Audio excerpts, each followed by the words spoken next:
We're lucky enough to be on the flight path of the crane migration. However, these ones didn't seem to know which direction was best. They were heading east.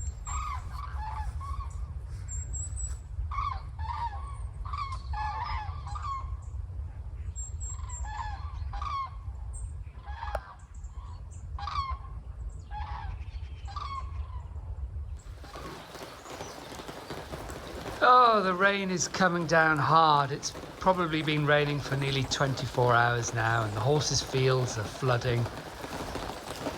And it's all a bit wet. But it's not that cold, to be perfectly honest, not when you're working anyway. So I'm here in the lean-to barn. So where we're trying to ultimately make stabling for the horses. So where that rubber matting is there, that's the first bay we're starting to work on.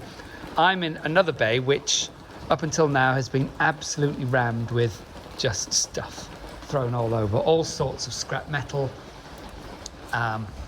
here, there and everywhere, and everything's strewn all over the place. Lots and lots of tiles and slabs from different things, building materials, bags of cement that have dried out, and broken roof tiles everywhere. So there's an awful lot to tidy. Some fascinatingly wonderful old skis here. 3 sets of ancient wooden skis, so obviously we're not going to get rid of those. But here, I saw this, when I first saw it, I thought, oh, there's a tree trunk there. And I suppose it probably was once upon a tiny tree trunk. But when I looked at it further, I thought, oh goodness, this feels like a handrail. And then I realised it was. If you look, you can see it was a spiral staircase going all the way up. So it's the central column from a spiral staircase. And, oh, how many metres? I'd say it's 3.5 metres, 4 metres maybe. And I don't know what to do with it. I don't know whether it's usable and repairable. I wouldn't even know what fit into it. That's the only part of it that seems to be left. Huh. It's a big old piece anyway. As November is about to heave into view, we wanted to make good progress creating stables for the horses in the lean-to barn. Having decided that 2 of the barn's bays will be given over to the horses, it meant a lot of clearing and sorting had hoved onto our horizon faster than November. This bay has been a real dumping ground, and at times it was a struggle to decide which things may still be useful and which just needed to be thrown away. There was a lot of scrap metal lying around, none of it useful, so it all had to go. The long metal poles lying in the barn go together to make a large pyramid. The pyramid's metal cap can be seen on top of the aluminium platforms at the back of the barn. Working out what to do with it will be a project for another time. To give you an idea of size, it's bigger than this one. We emptied the barn over several days as the weather improved to a balmy 24 degrees Celsius. Although you wouldn't believe it seeing Jane wearing her coat. The spare tiles may be used to create a terrace at the back of the barn, but that's a long way off yet. Until we can arrange a proper storage area in the barn, things will just have to be buffeted around, being moved from place to place. The problem is, the barn is already full of boxes and rubbish that hasn't yet been sorted, and we're piling up more and more in front of it.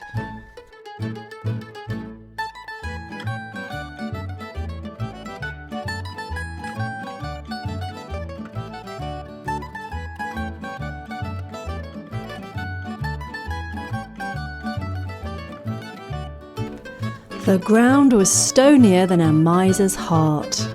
As with the other bay that we spent hours preparing for the rubber matting, now we were having to do the same on this side. Here's Rory performing his Jeff Capes tribute.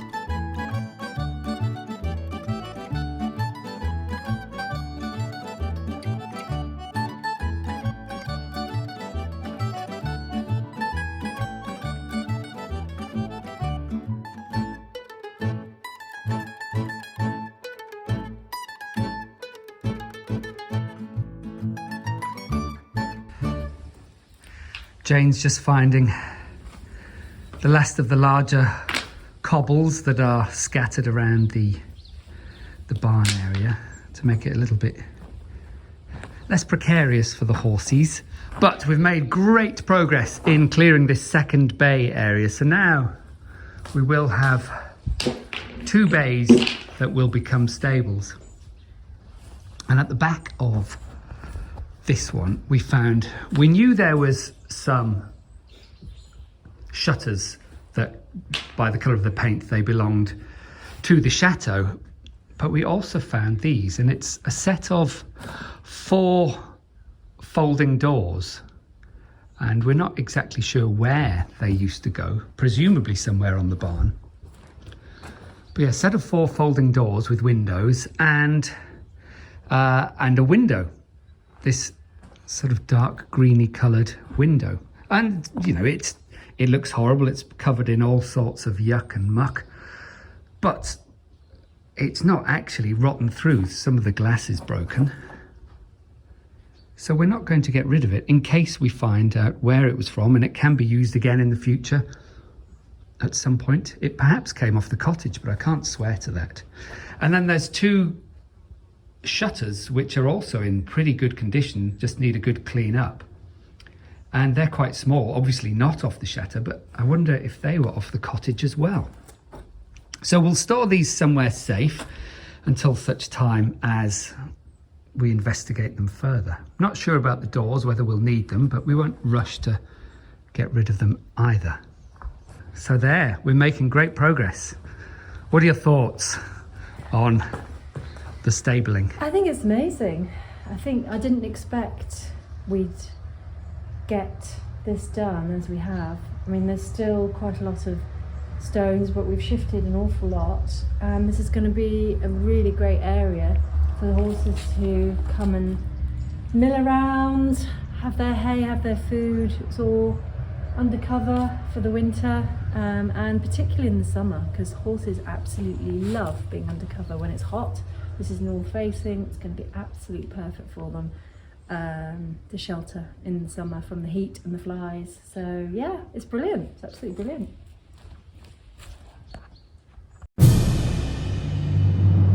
Welcome to Jane's Find of the Day with Jane. Hello and welcome to this week's Find of the Day at Chateau de Pican. Today I'm going to be talking about a natural object. I found this on one of the shelves, and it is a nautilus shell. A nautilus apparently is a cephalopod, so it's in the same family as an octopus, squid, or a cuttlefish. And apparently they are hundreds of millions of years old as a species. So they're sometimes known as a living fossil because they're so ancient. You imagine the little tentacles peeping out of here. And apparently it makes a new chamber every year of its life. So it continues to grow its shell as it grows, and they can live to be 20 years old. And I'm pretty sure this is one that's had a good life, quite an old one. They have a slightly mother of pearl shine on the inside, and it's just an amazing thing to have. I believe they are collected. They are found in the Indo-Pacific, which is a very large area of water, but nonetheless they're not found obviously in cooler areas such as where we currently live in France, for example. And yeah, they are endangered, so don't rush out and look for them. But it's a really rather beautiful thing, and I'm very happy to have it.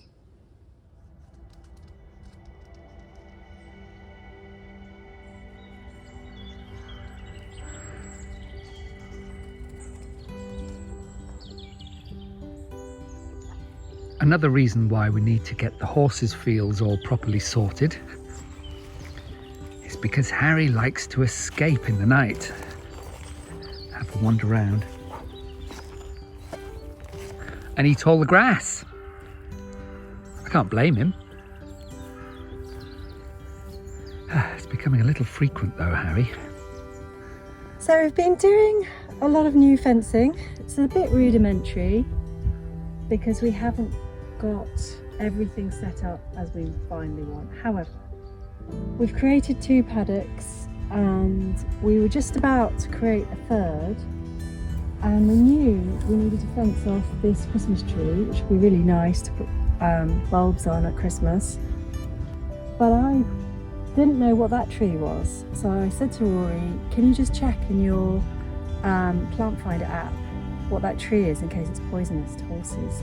Unfortunately, it's a sycamore tree which is very poisonous to horses, so we're pretty upset at the moment because we're going to have to cut it down, and it means we can't just let horses onto here without fencing off quite a wide area around it. So it's a bit disappointing and upsetting, but we've got no choice, unfortunately. It's got to be removed. I'm here at the side of the orangery and the barn. This is a hard standing where the horses have somewhere dry to stand if it's a bit muddy. Here comes Harry.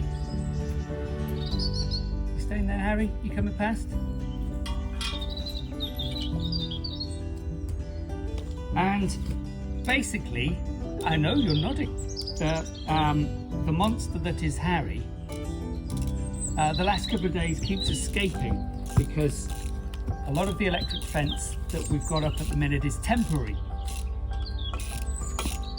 And added to that, our electric fence energizer broke. So all the electric fences don't work at the moment. And Harry works that out quite quickly, and so he's been escaping. And he's been escaping because of the way the fence is set up here, because the ground, there's mud which is on top of either more concrete or other sort of hardcore rubble. So it's very hard to poke a plastic electric fence stick into the ground. So I'm building these, just fence posts that go into brackets that are going to be screwed into the concrete, and then we'll put electric fence around them. Hopefully then Harry won't escape and we're a step closer to getting the fields and the horses areas exactly as we want them.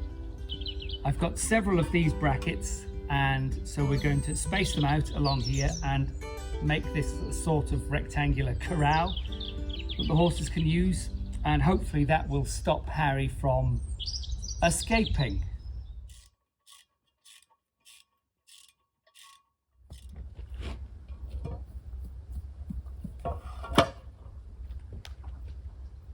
One down, 5 more to go.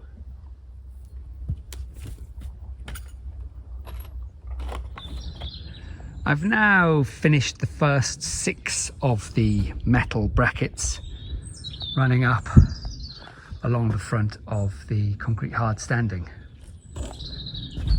So I've got enough posts to fill these brackets, and then we're going to need to buy some more brackets just to finish it off. So maybe a couple at that end and possibly a couple at this end here as well. But soon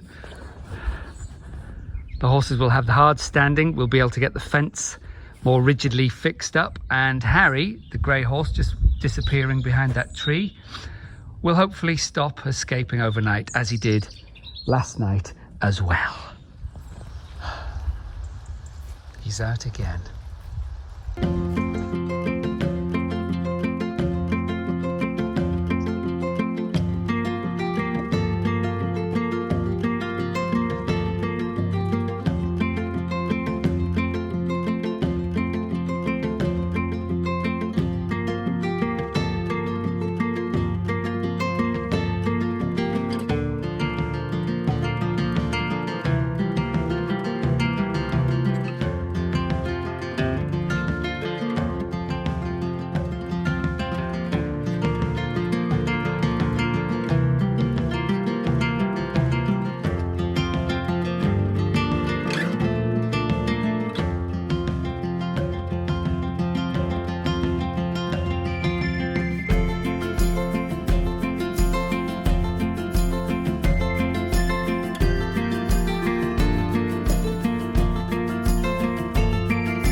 You may recall that the lean-to barn had partially collapsed because of water damage.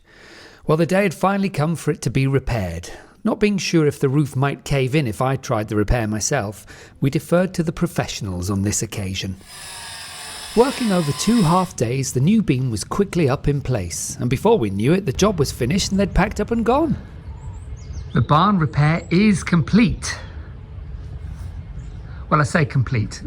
We've still got to put tiles back on. They have done an awesome job. We're really, really happy with what they've done. Yes, that's all very well and good, but we had work to do at the other end. Today, Rory was digging post holes with a tool I like to call the giant spoons. I found it at a brocante and was hopeful it would be able to tackle the stony ground. Digging post holes with 2 spoons is hard work at the best of times, but trying to get through this boulder-strewn ground was heroic, which is why I took breaks to stand still looking dashing and a bit sweaty.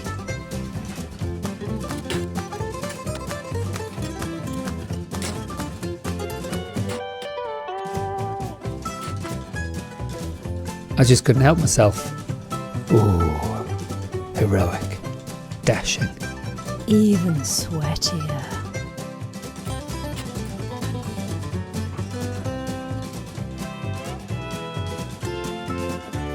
I made sure the posts were perfectly in line and the spacing just right for the boards.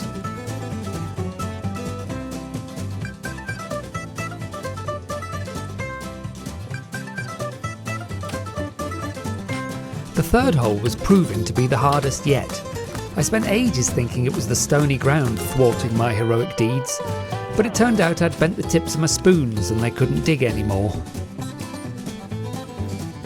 I was summoned to do some heroic standing on the spoon handles while Rory straightened his tips.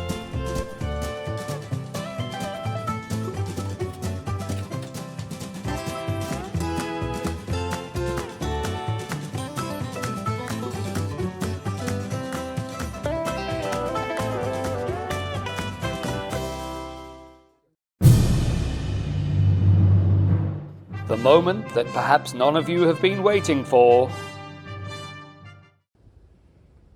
So in terms of what it might be worth, this Nautilus shell, well, I've seen them on sale for a variety of different prices, and sometimes they are super shiny on the outside.